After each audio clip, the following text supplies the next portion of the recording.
Hi, everyone. Welcome to Unfiltered Flow ELSC, the podcast dedicated to the progression of the fluid power and automation industries. I'm Megan Cook. That's Alan Burdett. And today we're very excited to have Matt Christensen on. Hi, Matt. Hi, good morning. How are things in Wisconsin this morning? Beautiful, beautiful. It's the weather is actually great. We've got the rain has stopped and everything is very green and just really cool sunny weather. So it's nice to be up here. Yeah, that's good. You never know what you're going to get up in those areas, Matt. No, Minnesota, Wisconsin, you never know. At least it's raining rather than snowing, man. Look at it Yeah. that way. correct. Yep. All right, Matt. So always the first question. Give us your story. How did you get into our favorite industry of fluid power? Well, I actually happened to arrive on it by accident. I originally was studying to be an airline pilot, and so at the time I was flying, I was also doing an mechanical engineering curriculum at Iowa State. Had always had a draw towards technical and mechanical kinds of things. Dabbled a bit in electronics and so forth, but there were no jobs in the airline industry in the late 90s. And so I went with, at the time, what was my backup, which was mechanical engineering. And so I graduated from Iowa State and started looking for employment and happened upon the Jonas Barnes company. And so Jonas Barnes, which is now Concentric, I interviewed there as a pump engineer and had the fortunate opportunity to work for my first real supervisor in industry, Jim Height, who was a mentor and kind of brought me along. But that was my entrance into fluid power, and I did not have any idea what I was getting into at the time. And so spent some time as a design engineer, working in R&D, working as a project engineer, and spent a fair bit of time learning how to design rotating groups and the components. And so that's how I kind of got my start. The rest of my career journey is probably equally interesting. Hey, so you started at JSB. That's great. I didn't know you were trying to be an airline pilot. That's interesting. Yeah, yeah. Yeah. That's great. Yeah. Hey, we've talked to a lot of people and we've heard about a lot of interesting projects that people have worked on. People have done work for the space shuttle. I remember one gentleman we interviewed had built some kind of gates to let elephants out. Somebody else had built the pop-up apple in the Mets stadium, the home run apple. Have you done anything like that that's really interesting you'd care to mention or can Yeah, I mention? wish I wish I could say I worked for companies that made something on the Artemis or the SpaceX rockets.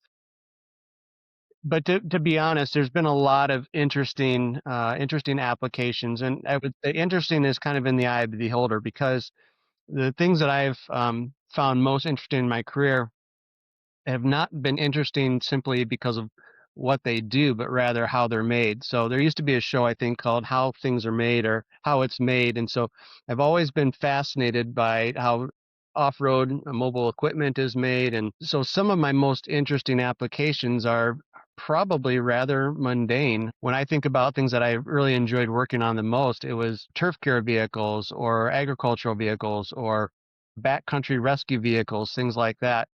The reason it was interesting to me because we were really trying to solve a customer problem or a problem in society.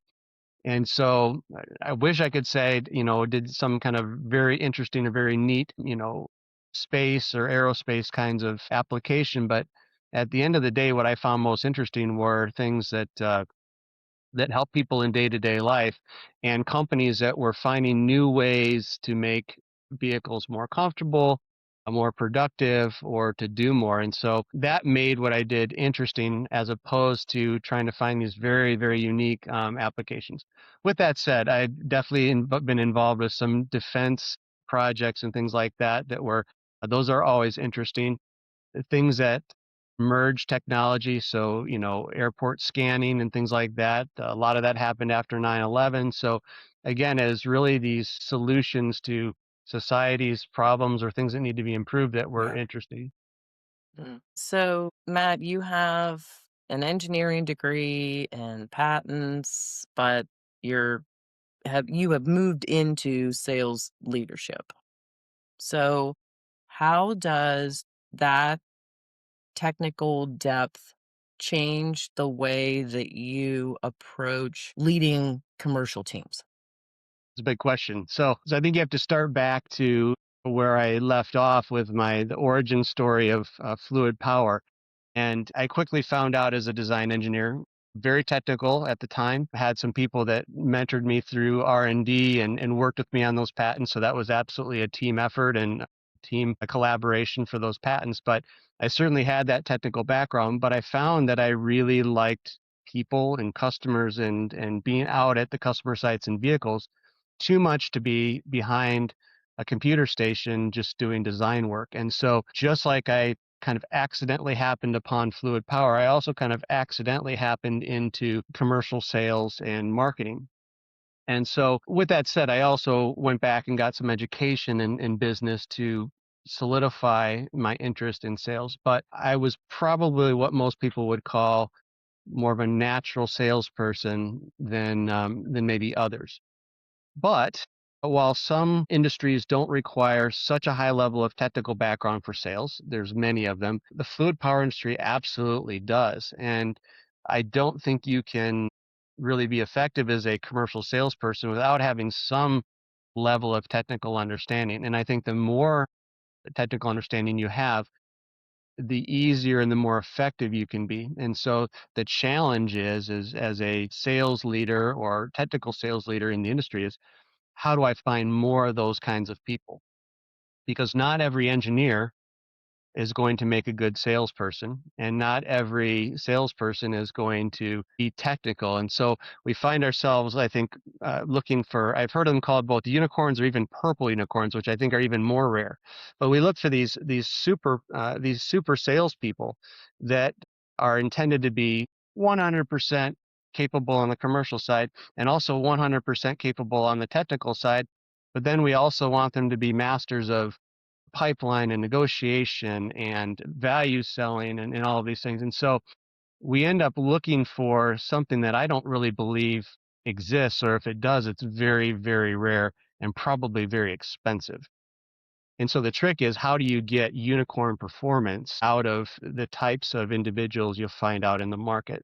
And so what I would say is you start with either end. You start either with commercial people and look to see if they have the ability to grasp a certain level of the technical, or you take your highly technical folks and look for the ones that really thrive and are comfortable and do well in the customer environment. The missing piece here, though, is that we're doing all of this and also a changing industry, a changing procurement industry. So I'm going to say probably 10, 15 years ago, it used to be that a salesperson, technical or otherwise, would work with the engineers. The engineers were the decision makers. And if you were able to convince the engineers that you had the solution and the product for them, then that's what got spec'd in and put into the application. You still had to be price sensitive and competitive and all that, but ultimately engineers are the decision makers.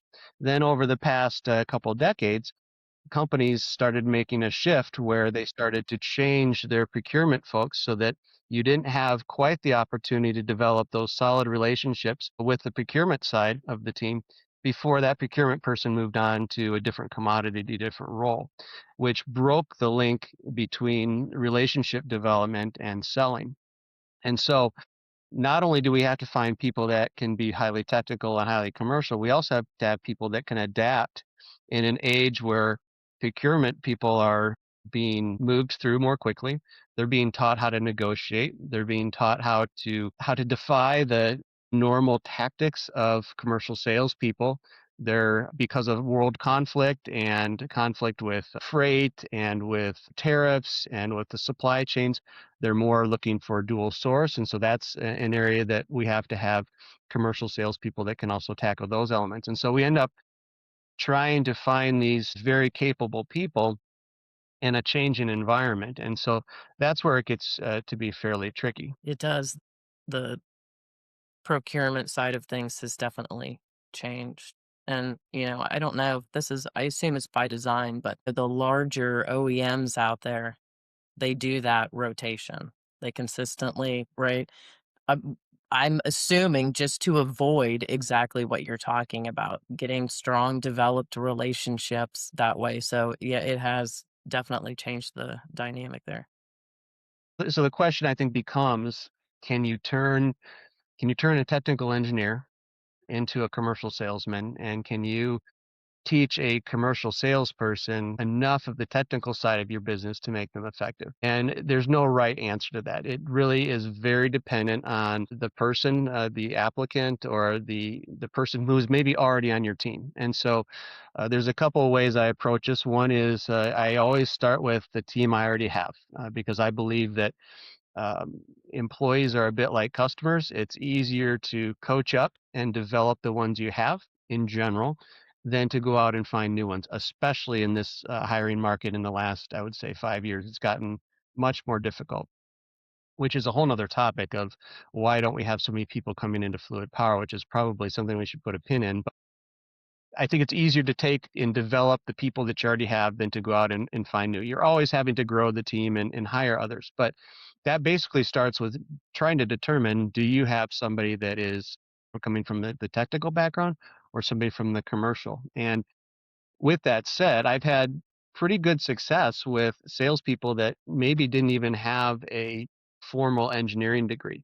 So again, this recipe gets to be a little bit more fluid and more complicated because you could have somebody who, say, grew up on their family farm wrenching and working on ag vehicles as a young person, and they are going to come in with a lot of practical technical knowledge that somebody that even has an engineering degree might not have. And so you have to kind of look at what is their background. And so I always look for people who have some element of a technical background, and or somebody who has spent some time working on the types of equipment that we're selling into in the industry. And so I look for people who grew up on a family farm. I look for people who maybe worked in a machine shop. I look for people who maybe spent time in the military, and worked in a motor pool or worked on heavy equipment or heavy trucks in the military or avionics. I had really good success with uh, a young lady who's a salesperson that in her spare time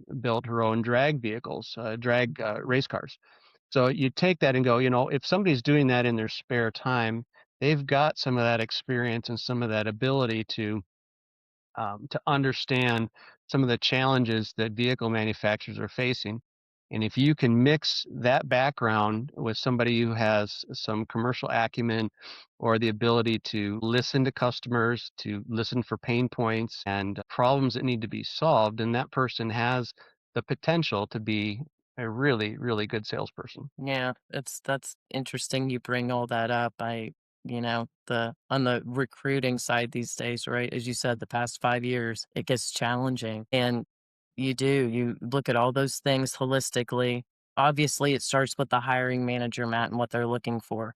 There's a definite split there. There's hiring managers who want a sales guy first, technical second, and the other 50% want technical first and sales second, right? It's however they're structured to be able to support the individuals that they're bringing in. But that said, that when you're talking about hands-on and what people do in their spare time, that's huge with the automotive side of things and having or working on old cars as an example. They have the curiosity there to go, okay, I want to know how things work, which means you can get them to the point technically to be able to do very well if they have just been in a sales role their career. So there is a lot of true background and research that needs to be done on candidates running through their CNC is another one that seems to tie in extremely well, Matt, to the industry. If somebody has a background in that, just they seem to make an easier fit on the hydraulic side there. So it's interesting you bring all that up. And what I've found most recently is that with to say the latest crop of younger people joining the industry, there's a lot of, say, programming, Arduino, 3D printing experience out there, which is really matches up well with the electrification and electronics side of the business and where fluid power is going. But we're still have a massive gap and are missing. It's similar to the problem that we're having with the trades is we don't have enough welders, plumbers, electricians, carpenters, and so forth.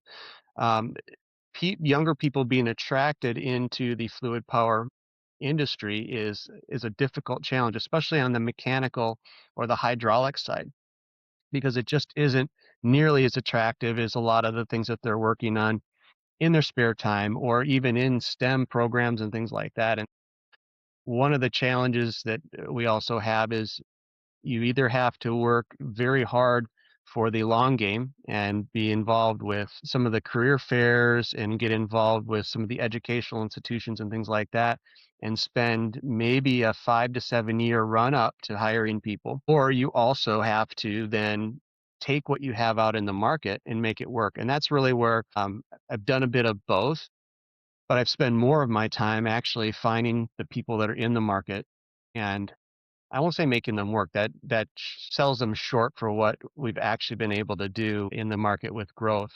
I would say you take the people that are in the market and you develop, you coach them from where they are to where they need to be effective salespeople. And that's probably where I've spent the majority of my time in my career is developing very strong and effective teams. Let me ask you a question about this. This is just your own personal opinion. Do you think one of the capabilities, and the two capabilities being personality and salesmanship, if you will, and the other being technical acumen, do you think one of those is more innate, that we're more hardwired for one of those than the other? Yeah, it's a good question. I think in some ways they can both be hardwired. I mean, you have people like myself as a young person that was trying to build airplanes and scuba equipment in his backyard or in a swimming pool, but also you have the innate element of how people interact, and I think some of that is also some raised traits where you, depending on how you're raised and how you're socialized, you learn to engage with people. So I'm not a psychologist, but I say it's a bit of both. In my history with more than one company, I've used some kind of psychological profiling tools to help understand how people are built, because that is a big piece of finding the right people, but it's also a big piece of making sure that the people that you find truly will be happy in the position that you're putting them in, and that they're not expending lots of extra emotional energy to try to be somebody or something that they're not. And so that's a really important part of this whole piece of development as well, is not only making sure that the people that you hire in that you want to coach and develop into these sales roles are good matches for those roles, but then also making sure that you're having regular dialogue, not just about their workload and their tasks and what projects they're working on in their pipeline, but have regular dialogue about what are their aspirations for their career, what do they enjoy about their job, what's frustrating about their job, what would they like to do more of. Because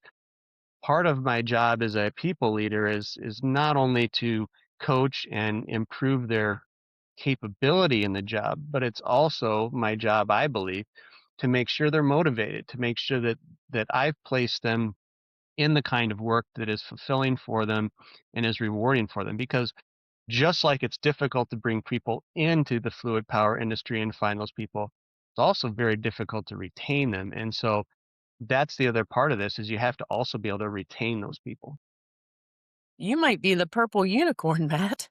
I don't know about that. I've been called a lot of things, but I don't know about that. Good Lord. Call that the round peg, round hole theory. Oh, I think we gravitate towards the things that we really enjoy, that we're passionate about. And I've always been really passionate about people back to the beginning.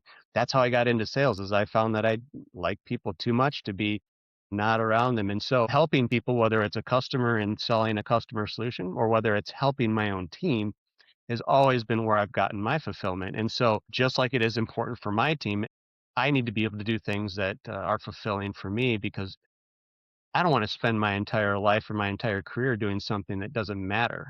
It's not about a paycheck. It's about elevating and contributing and making your mark, say in an industry. But I want to be making my mark with the people that work with me, the customers that I call on, and the teams that work for me. Let me ask you this. So, with all the responsibilities that come with a leadership role, how do you juggle all of that? especially considering the type of leader that you just explained that you are with people first mentality. So how do you, especially with everything that's been going on the last 10 years, let's say, there's been so many changes, supply chain, tariffs. How did you effectively manage all of your tasks?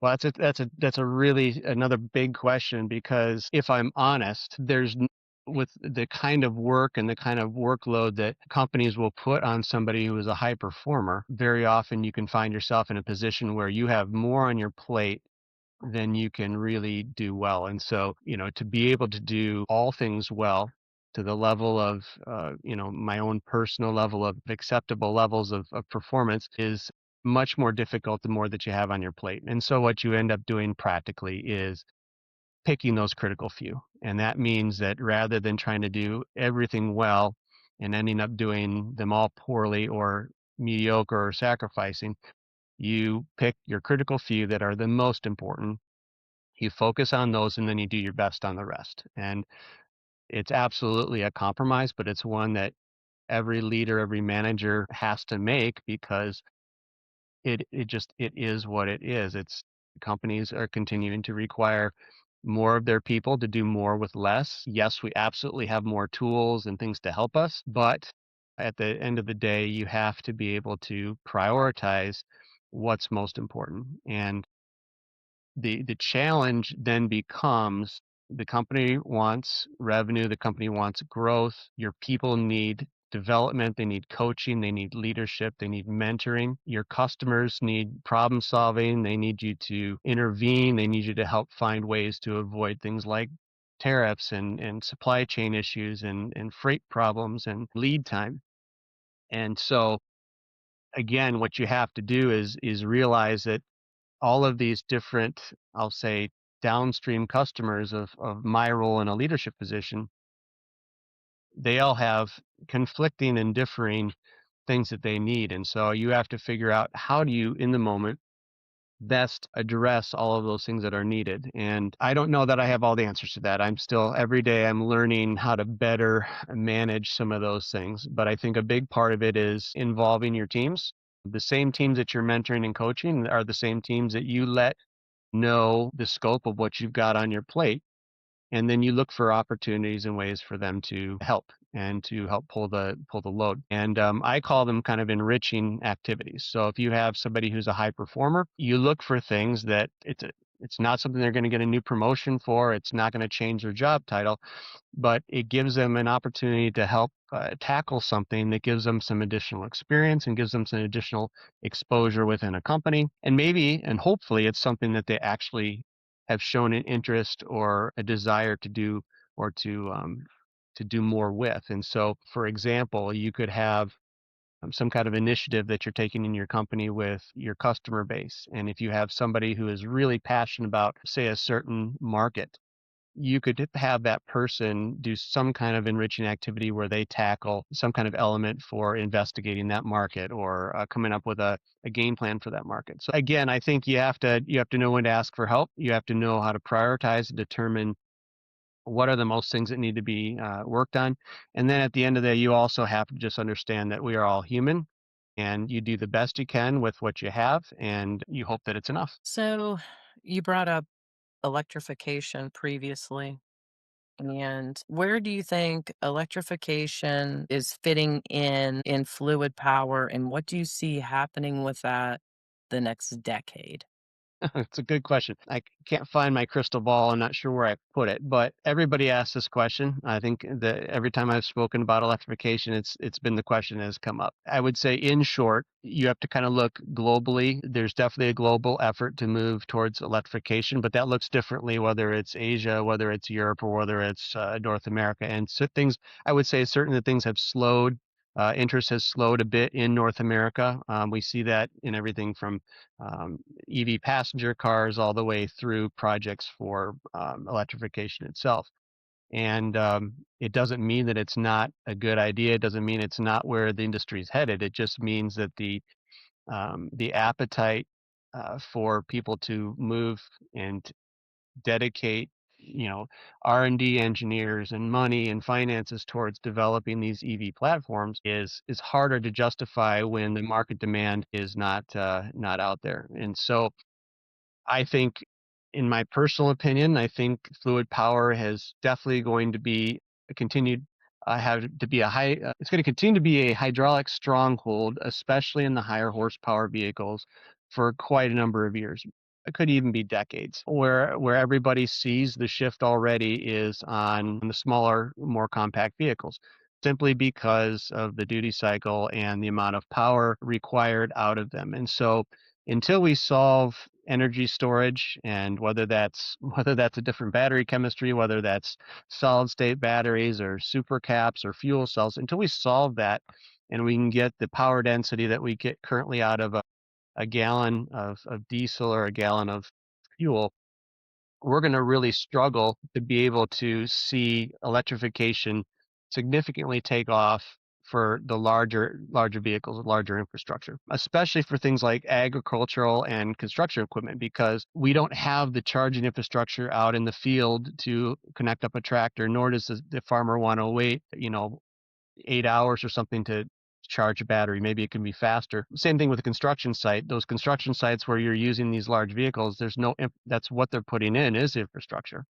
And so even things like the data center push is going to put more stress on a grid that's currently still not able to fully support the EV movement. And so we've got several things that we need to figure out. And I think fluid power not only will have a safe there'll be the safety of having the demand for hydraulic products for quite some time to come.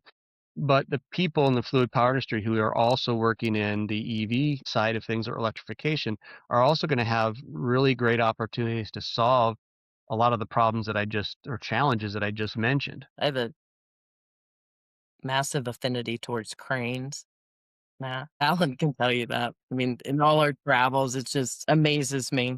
The operators, the whole deal. But I always think about cranes when it comes to electrification, Yeah, because yeah, to me, that's probably the biggest hurdle or one of the biggest hurdles on that side to overcome. It's hard for me to fathom how it could be possible to get that to a point where electrification has a stronghold on those types of applications. yeah. But yet there's actually some good evidence for things like a relatively stationary piece of equipment like cranes and some of Right. the large open pit mining equipment that can be tethered. It's basically a huge extension cord. In fact, I was reading a couple of articles about in Germany, they just moved one of their open mining shovels several kilometers, having to reconnect it to the grid all along the way because it was a hardwired Wow. electric product, and it's absolutely massive. And so there's absolutely opportunities for large pieces of relatively stationary or temporarily stationary pieces of equipment to be tethered rather than relying on battery technology. And so I think we'll see quite a bit of that as well. But it's still connecting to a grid that Right. needs to be able to support Yeah. EVs and data centers. And as we have hotter summers and colder winters, we've got to be able to support the heat and cooling loads as well. And so there's a lot of things that need to be solved in terms of the way that we use energy as we continue to move forward as society. Small modular nuclear reactors on site. That may be one, that may be one of the solutions. I would actually agree with you, Alan. I don't think the solution is any one silver bullet. I think it's going to be No. a mixture of nuclear. I think it's going to be a mixture of solar, wind, hydroelectric power, tidal power. I think we're going to try to use everything that we're able to address our energy needs. Yeah, we're going to have to. All of the above. What's the most challenging aspect of navigating the market right now? Supply chain, human resources, Yeah. what's happening with consolidation and acquisition in the industry and how that is changing go to market? Just examples there. Yeah, there's plenty of challenges for sure. I think the biggest challenge is the uncertainty, for one, because it's really hard to build a sales team and be training a sales team to deal with, you can't just train them to deal with every conceivable obstacle that comes up. But by the time you get them trained and ready to address something like a supply chain shortage or a tariff issue, then something else comes along. And so I think the number one challenge is to create teams that are adaptable and flexible given the market conditions. Because about the time that tariffs, if they end, or about the time that tariffs are behind us, if that time comes, or supply chain issues are behind us, or whether freight gets resolved in the Middle East, about the time that that happens, and we're probably on the eve of our next challenge. And even amongst that, you have, because of all this, you have a high level of competition as well. And so I would say that the biggest challenges that we're facing for sales teams in the market right now is uncertainty coupled with an appetite of every player in the market, competitor or otherwise, to go after the same customer base, the same markets, the same applications, and that makes it for a quite intensive environment to try to sell, to try to differentiate yourself, and to try to come forward with your company's value proposition. Yeah, well, and I think where that the differentiator there too is just the relationship driven part of the industry, right? And so being out there in front of people, meeting people, the trade shows, NFPA events, FPDA, any of those things, I think truly that is, we struggle with it on our side. We went to the dark side of recruitment, Matt, after being in the industry. And for me personally, I underestimated people seeing a recruiter and not wanting to talk to me anymore because I love having the conversations. I love to see what's happening in the market and what people are going through and just a general conversation. But, the second people see that behind your name, they're like, oh no, she's going to pitch me on whatever, Yeah. whatever's going on there. It's been a challenge, at least from what I'm seeing. I mean, I don't know how Alan feels about it. It's such a different dynamic, and the market is very saturated on all sides right now. So relationship building is paramount to that sales portion, 100%. Yeah, and but at the same time, like we talked about earlier in the podcast, that one thing that the customers and even competitors are trying to downplay or to eliminate is the aspect of the relationship. So the buyer does not, the buyer wants to have trust, the buyer wants to have a supplier they can count on, one that's cooperative and will work with them. Those are all relational types of elements. But at the same time, they will also choose potentially suppliers that maybe don't have some of those relational elements. And as long as that supplier can deliver and deliver at a lower price point, then as an incumbent, you're at risk of losing the business to somebody who maybe doesn't have the relationship that you have, because some of the factors from a procurement side are are becoming more important than the relational or the trust side. Yeah, some are purely cost driven. Yeah, 100%. Um, but do you think to some extent that sorts itself out eventually? To an extent, I think it does, because even when it is a price play, or where you're looking from a bill of material standpoint to reduce cost, every company, every procurement person still wants to know that they can count on the company or the person that is supplying those products. Because it doesn't make any sense to introduce more risk into your business and have somebody who is lower price but either can't deliver or can't deliver the quality that's required. And so I think some of those things sort themselves out. But at the same time, the level of capability and quality has, at an overall standpoint, has increased and elevated for the entire industry. And so you used to be able to count on that some competitors, for example, might not be able to be considered by one of your customers simply because the quality wasn't there. But that's now changing. So there's all of these elements that kind of play into the decision making. I've never been in procurement, but what I believe the decision making kind of rubric that procurement people have. But the other element is that because of some of these world conflicts and some of the freight challenges and supply constraints, dual sourcing has become much more, not only the strategy, but a requirement of most Right. manufacturers. Yes. And it's smart from a de-risking standpoint, but it can be rather painful when you're the person, an incumbent or trying to sell that to the customer, and you're finding that your volumes are either cut in half or even reduced simply not because you've done anything wrong, not because you've maybe missed deliveries or had poor quality, but simply because they don't want to have only one supplier. That's frustrating. And I don't you think that's a direct reaction from COVID? Or am I I think wrong? Do you COVID think kicked. there's I other think COVID factors that kicked. play there outside of COVID? Because, COVID timeframe, Indy as an example, Alan and I were both still there. It was a difficult time to navigate, but the opportunities that Lindy had due to that single supplier mindset and then not being able to get deliveries, right? Deliveries go 26 weeks and they go 52 weeks. Well, that's when the phone calls start coming in. What can you do for us? What can happen here? So it opened doors on that side. And I guess when I look at it, that's what I think about, that COVID directly impacted that, but there might be other factors that I'm not seeing either. Yeah, but that Megan that's true because I mean there were Italian suppliers that just completely shut down. Mhm. I mean, whole towns shut down, and Yeah. there were Italian suppliers that couldn't even answer the phone. So yeah, you're right.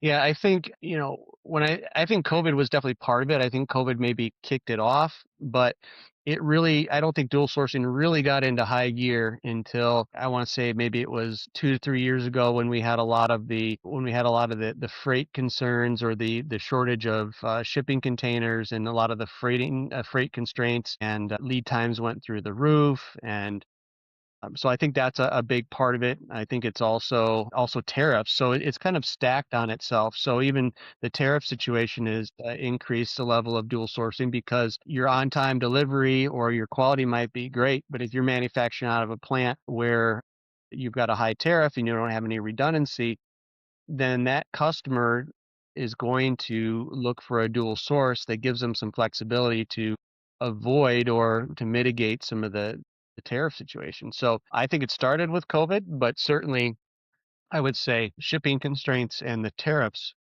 by far kicked it into overgear or overdrive. Yeah. Interesting. Okay, last question, Matt. And this is a fun one. I'm not Yeah. gonna burn your brain anymore. Okay. I know it's early over there, so I'm hitting you hard. But what's your favorite part about the fluid power industry? Boy, it's tough. It would either be the PC answer would be probably the people. I love the people that I've worked with in the industry. But if I'm really honest, it's the vehicles. I mean, I love getting to a customer site, again, seeing how the vehicle's made, getting to drive the vehicle or see it in action. And I don't think there's any other industry where you can see such a wide range of equipment. And so I think that's what's really, really exciting about the fluid power is just the variety and the diversity of applications that are being served by fluid power.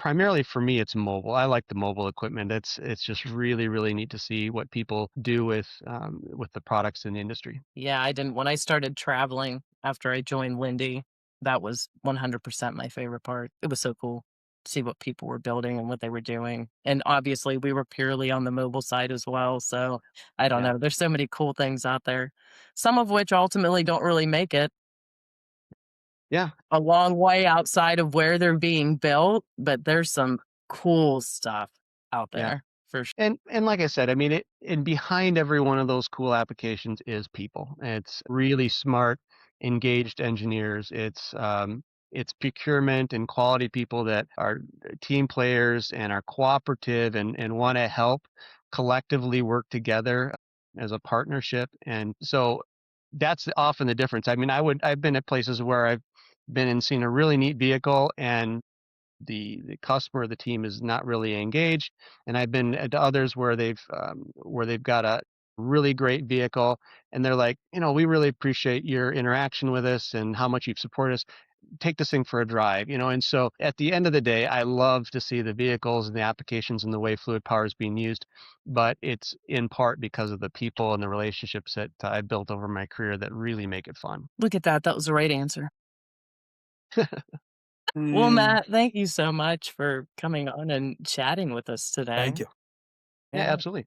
was great to have you. Yeah, my Well, pleasure. I'm sure we'll be in touch down the line. That sounds good. Sounds good. Thank you. Thanks, Matt.